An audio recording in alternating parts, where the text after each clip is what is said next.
پہلے سے تیاریاں کرنی پڑتی ہیں اور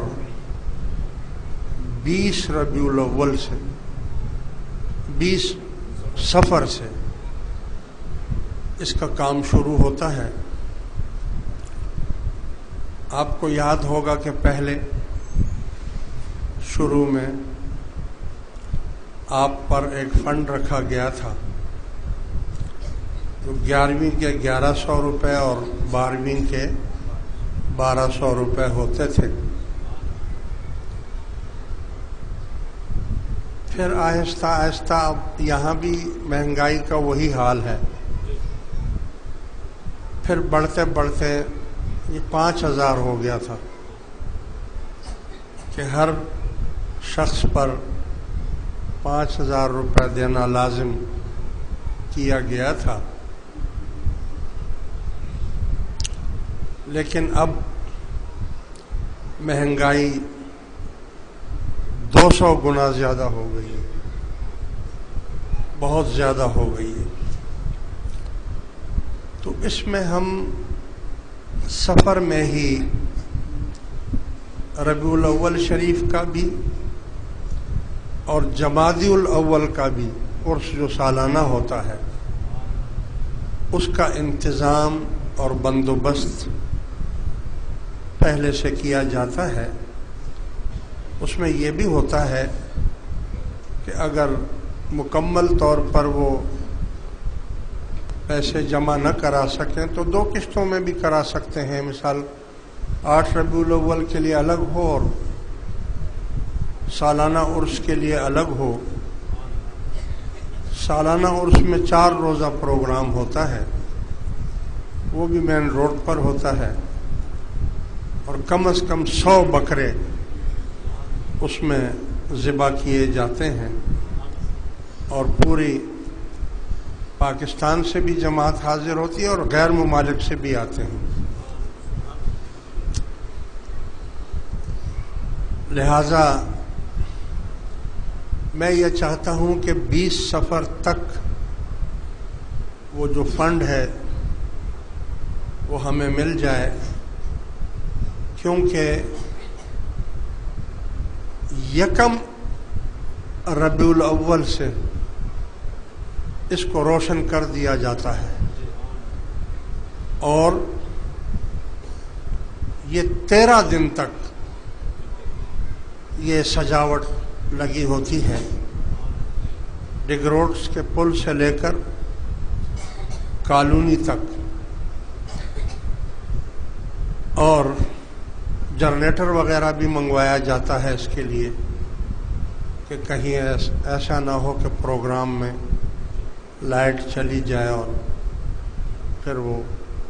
نہ ہو۔ اس میں علماء کرام کو دعوت دی جاتی ہے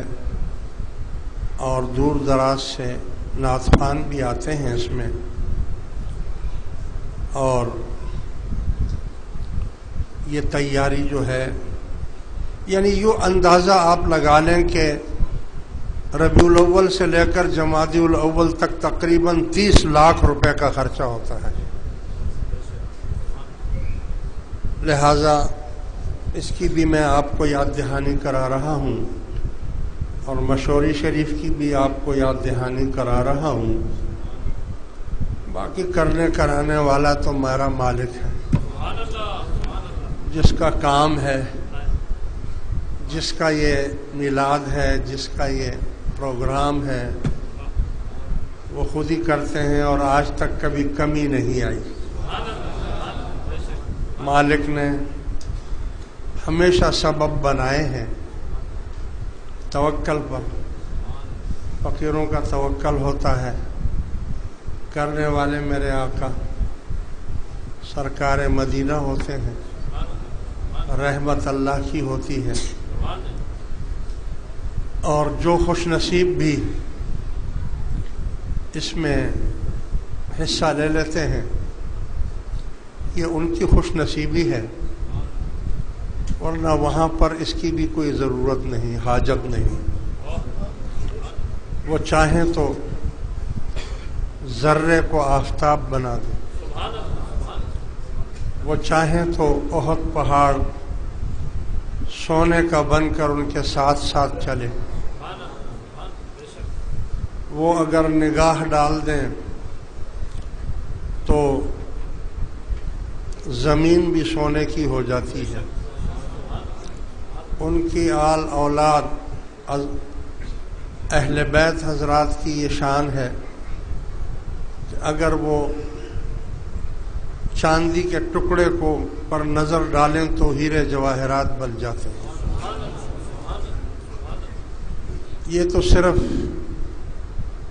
دنیا داروں کی امتحان کا ایک وقت اور ان کو نیکیوں میں شامل کرنے کا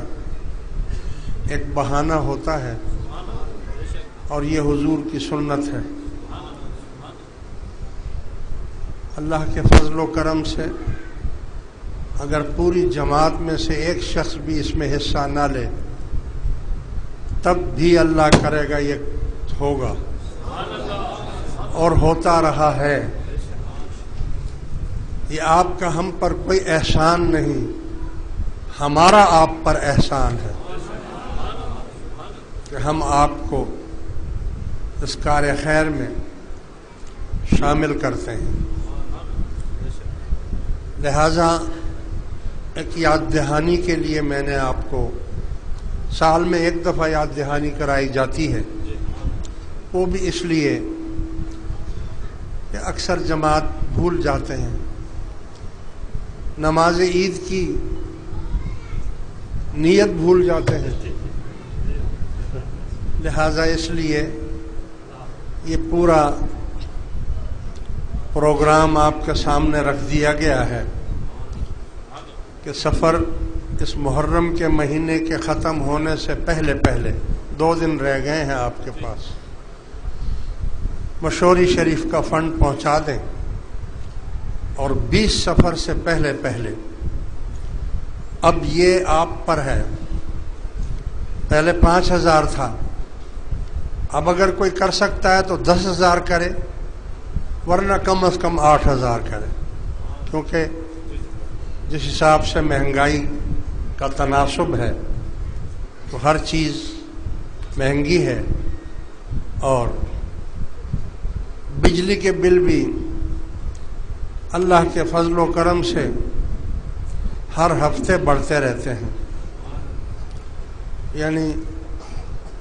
کہیں تو سالوں میں جا کر گیس کی اور بجلی کے بل بڑھتے ہیں، اور پاکستان میں ہر ہفتے میں بڑھتے ہیں۔ الحمدللہ 1.5 لاکھ روپیہ، تقریباً 1.5-2 لاکھ روپیہ ہمارے دربار شریف کے گیس اور بجلی کا بل آتا ہے، اور پتہ نہیں اب کہاں تک لے کر جانا چاہتے ہیں یہ لوگ، یہ تو اللہ کو ہی معلوم ہے۔ بہرحال یاد دہانی آپ کو بھی کرا دی گئی ہے، اور برہان صاحب سے بھی اگر سن رہے ہیں تو وہ میسج بھی ایک عزت آبرو کے ساتھ،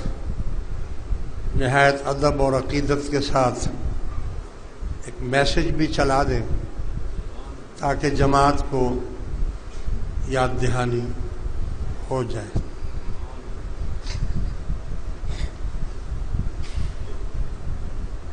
عزیز دوستو، ہمیشہ کیسی اللہ تعالیٰ کی حکمت ہے، اللہ تبارک و تعالیٰ نے رسول اللہ صلی اللہ علیہ وسلم کو فقر عطا فرمایا، اور حضور فرماتے ہیں کہ الفقر فخری والفقر منی، فقیری پر مجھے فخر ہے اور فقیری مجھ ہی سے ہے۔ وہ ہستی جو 3 دن تک فاقے کرے، پیٹ پر پتھر باندھے، گھر میں آگ نہ جلے، دھواں نہ ہو، کھانا نہ پکے، وہ ہستی